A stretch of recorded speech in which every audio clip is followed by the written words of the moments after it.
Unlocking the learning आज के इस वीडियो का यही टॉपिक है, जिसमें हम बात करेंगे कि हम किसी भी चीज़ को आसानी से कैसे सीख सकते हैं। इस वीडियो में हम एक न्यूरो साइंटिस्ट की बात करेंगे, जिन्होंने अपनी साइंटिफिक रिसर्च के ज़रिए ये साबित किया कि हम किसी भी चीज़ को आसानी से सीख सकते हैं। ये साइंटिस्ट एक रिसर्चर भी है, जो कि यूनिवर्सिटी ऑफ तस्मानिया ऑस्ट्रेलिया के अंदर एक लेक्चरर है, जिन्होंने अपनी स्टडी को पब्लिश किया और बताया अगर हम 6 पॉइंट्स का इम्प्लीमेंटेशन करें तो हम किसी भी चीज़ को आसानी से सीख सकते हैं। लीला लैंडोस्की के मुताबिक बच्चे जिनकी उम्र 5 साल हो वो किसी भी चीज़ को बहुत आसानी से सीख सकते हैं। वहीं पर ऐसे बच्चे जिनकी उम्र 18 से 20 साल हो जाए वो किसी भी चीज़ को सीखने में बहुत ज़्यादा तकलीफ होती है। अब हम बात करेंगे सीखना किसे कहते हैं, यानी साइंस की ज़ुबान में न्यूरोप्लास्टिसिटी किसे कहते हैं। किसी भी चीज़ को जब हम सीखते हैं और उसके नतीजे में हमारे ब्रेन में जो फिजिकल चेंजेस होते हैं उसको न्यूरोप्लास्टिसिटी कहते हैं। फॉर एग्जाम्पल, अगर हम साइकिलिंग सीख रहे हो, साइकिलिंग सीखने के नतीजे में जो हम एक्सपीरियंस कर रहे हैं, जिसकी वजह से जो फिजिकल चेंजेस हमारे ब्रेन में होते हैं उसे हम न्यूरोप्लास्टिसिटी कहते हैं। न्यूरोप्लास्टिसिटी के अंदर हमारे ब्रेन की जो नर्व्स होती है उसके सिनेप्सेस आपस में जुड़ते हैं। ये कनेक्शन जितना ज़्यादा रोबोस्ट होगा, इसका मतलब ये होता है कि हमने उस चीज़ को उतनी अच्छी तरीके से सीखी है। ये सीखने का जो प्रोसेस है ये हमारे बचपन में, हमारी अर्ली एज में ही हो जाता है। जितना अच्छा हम किसी भी चीज़ को सीखे हो अर्ली एज में, उतना ज़्यादा हमारा सीखने का जो प्रोसेस है वो बहुत अच्छी तरीके से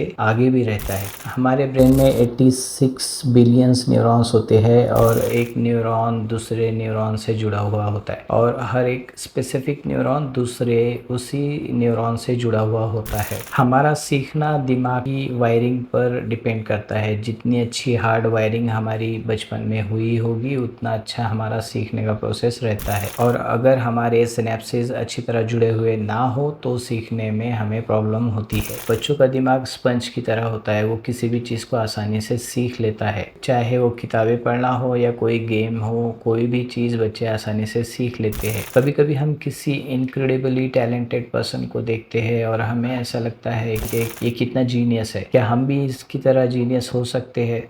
हाँ, हम भी इनक्रेडिबली टैलेंटेड हो सकते हैं अगर हम इन 6 पॉइंट्स पर जो हम डिस्कस करने जा रहे हैं उसको फॉलो करें तो। इन 6 पॉइंट्स में पहला नंबर आता है अटेंशन, दूसरा नंबर आता है अलर्टनेस, तीसरा नंबर आता है स्लीप, चौथा नंबर आता है रिपीटेशन, पांचवा नंबर आता है ब्रेक्स और छठा नंबर आता है मिस्टेक्स। अब हम इन 6 पॉइंट्स को डिटेल में डिस्कस करेंगे। तो सबसे पहले हम बात करेंगे अटेंशन के बारे में। अटेंशन का मतलब होता है ध्यान देना। अगर हम गौर से सोचे कि हमारे आसपास जो हवा चल रही है, हमारे शूज में हमारे अंगूठों को महसूस करें और हमारे अतराफ में आने वाली साउंड को महसूस करें, इसका मतलब ये होता है कि हमारे अतराफ में क्या हो रहा है, हमारे बॉडी में क्या हो रहा है, हम इस पर ध्यान दे रहे हैं, हम इस पर फोकस कर रहे हैं। साइंटिफिक स्टडी ये बताती है कि हमारा फोकस जितना ज़्यादा अच्छा होगा और हम चीज़ों को फोकस के साथ सीखेंगे तो वो चीज़ें हमें जल्द भी याद हो जाएगी और बहुत ज़्यादा देर के लिए भी याद रहेगी। सोशल मीडिया के इस दौर में जहां हम घंटों मोबाइल को यूज़ कर रहे हैं, इसकी वजह से हमारा अटेंशन डेफिसिट हो रहा है, यानी जो अटेंशन स्पैन है वो कम होता जा रहा है। अटेंशन को सही करने के लिए हमें मेडिटेशन करना चाहिए और फोकस करने की प्रैक्टिस करना चाहिए। इसके अलावा अटेंशन को सही करने के लिए हमें एक्सरसाइज भी करना चाहिए। एक्सरसाइज करने की वजह से हमारे ब्रेन के नए सेल्स की ग्रोथ होती है और हमारे ब्रेन का वो हिस्सा जो याद रखने में मदद करता है उसकी साइज बढ़ती जाती है। रेगुलर एक्सरसाइज करने की वजह से कॉग्निशन और मेमोरी पर बहुत ज़्यादा पॉजिटिव असर पड़ता है, यानी हमारी जो सोचने की ताकत है और हमारी मेमोरी जो है वो बहुत ज़्यादा स्ट्रांग होने लगती है। इसके अलावा अटेंशन स्पैन भी एक्सरसाइज के करने की वजह से बढ़ने लगता है। दूसरा पॉइंट आता है अलर्टनेस, यानी जागरूकता। कुछ सीखने के लिए हमें पूरा अलर्ट रहना पड़ता है। हमारे ब्रेन में सिंपैथेटिक नर्वस सिस्टम पाया जाता है, जिसको हम फाइट और फ्लाइट सिस्टम भी कहते हैं। इस सिस्टम के जरिए एड्रेनलिन और नॉर एड्रेनलिन का रिलीज होता है, जिसके जरिए हम जागरूक यानी अलर्ट होते हैं। अलर्टनेस को बढ़ाने के लिए ऑफ कोर्स सबसे पहले एक्सरसाइज बहुत ज़्यादा ज़रूरी होती है। इसके अलावा विम होफ ब्रीदिंग, जो कि एक कंट्रोल्ड वे ऑफ ब्रीदिंग होता है, इसके ज़रिए भी हम अलर्टनेस को बढ़ा सकते हैं। विम होफ ब्रीदिंग के अलावा हम योगा में भी बहुत सारे ब्रीदिंग एक्सरसाइजेस करते हैं, वो भी इसके लिए बहुत ज़्यादा बेनिफिशियल होते हैं। इसके अलावा ठंडे पानी के शावर के ज़रिए भी हमारा अलर्टनेस बढ़ता होता है। थोड़ा सा शॉर्ट टर्म स्ट्रेस भी हमारे अलर्टनेस लेवल को बढ़ाने के लिए अच्छा होता है। इसके अलावा कॉफ़ी में जो कैफीन पाई जाती है उससे भी अलर्टनेस लेवल बढ़ता है। जब हम बिग मील लेते हैं तो उसके बाद हमारा अलर्टनेस लेवल कम होता है, इसलिए बेहतर है कि उसके बाद हमें पढ़ाई नहीं करनी चाहिए। अलर्टनेस लेवल हर वक्त हाई नहीं होता है और ना ही हम रख सकते हैं, इसलिए जब बॉडी रेस्ट चाहती है तो उस वक्त रेस्ट करना चाहिए। तीसरा पॉइंट आता है नींद। अलर्टनेस लेवल को हाई रखने के लिए नींद का अच्छा होना भी ज़रूरी होता है। इस नींद सिर्फ इम्यूनिटी मेटाबॉलिज्म के लिए ज़रूरी नहीं बल्कि ये हमारी याददाश्त और सीखने के लिए भी ज़रूरी होती है। नींद हमारी शॉर्ट टर्म मेमोरी को लॉन्ग टर्म मेमोरी में कन्वर्ट करती है। इसी तरह हमारे ब्रेन में एक पार्ट होता है जिसको हिप्पोकैम्पस कहते हैं, जो कि एक डायरी की तरह होता है। नींद लेने के ज़रिए हमारी जो याद की हुई चीज़ें हैं उसमें प्रिजर्व हो जाती है। नींद पढ़ाई से पहले भी ज़रूरी है ताकि अलर्टनेस लेवल हाई रहे, और पढ़ाई के बाद भी ज़रूरी है ताकि चीज़ें ज़्यादा वक्त के लिए हमें याद रह सके। चौथा नंबर आता है रिपीटेशन यानी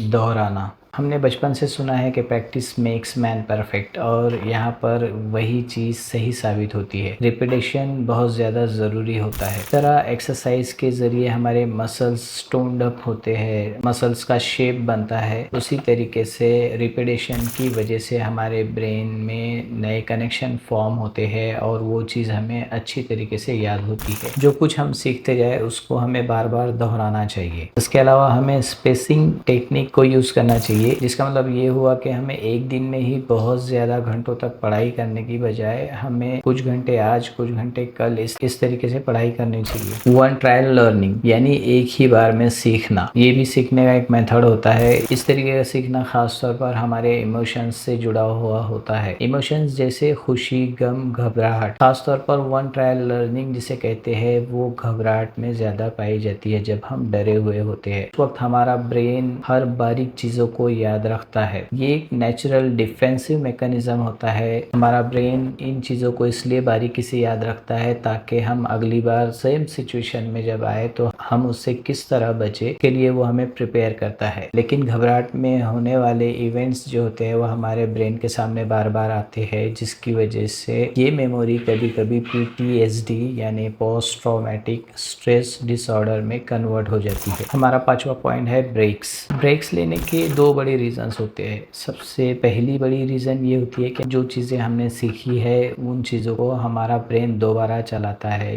ये प्रोसेस सबकॉन्शियसली होता है। हमें किसी एक टॉपिक के सीखने के बाद मिनिमम 10 से 20 मिनट का ब्रेक लेना चाहिए। इस ब्रेक के दौरान हम अगर ऑफिस में हो तो हमारे जो डेली वर्क्स है उसको कर सकते हैं, जिसमें हमें बहुत ज़्यादा स्ट्रेस ना लेना पड़ता हो। लेकिन हमें मोबाइल को यूज़ करने से खुद को अवॉइड करना चाहिए। ब्रेक लेने की दूसरी बड़ी वजह ये है कि एक टॉपिक कंप्लीट होने के बाद हमें फ़ौरन दूसरा टॉपिक नहीं शुरू करना चाहिए, क्योंकि जो अभी पहला टॉपिक हमने याद किया वो पूरी तरह स्टेबल नहीं होता है। अगर एक टॉपिक के बाद डायरेक्ट दूसरा टॉपिक शुरू कर दे तो पहला टॉपिक ओवरराइड हो जाता है, जिसको रेट्रोग्रेड इंटरफेरेंस कहते हैं। बच्चे कुछ देर में रिकवर कर लेते हैं, लेकिन बड़ों को 10 से 20 मिनट का ब्रेक देना चाहिए। छठा टॉपिक है मिस्टेक्स यानी गलतियाँ, सीखने की सीढ़ी। गलतियाँ हमें डराती ज़रूर है, लेकिन बायोलॉजिकली जब हम स्ट्रेस की कंडीशन में होते हैं तो हमारे ब्रेन से एसिटिल कोलिन नामी केमिकल रिसेप्टर रिलीज होता है। इसकी वजह से हमारा ब्रेन और अच्छी तरह फोकस करता है और अगली बार हम गलती करने से बचते हैं।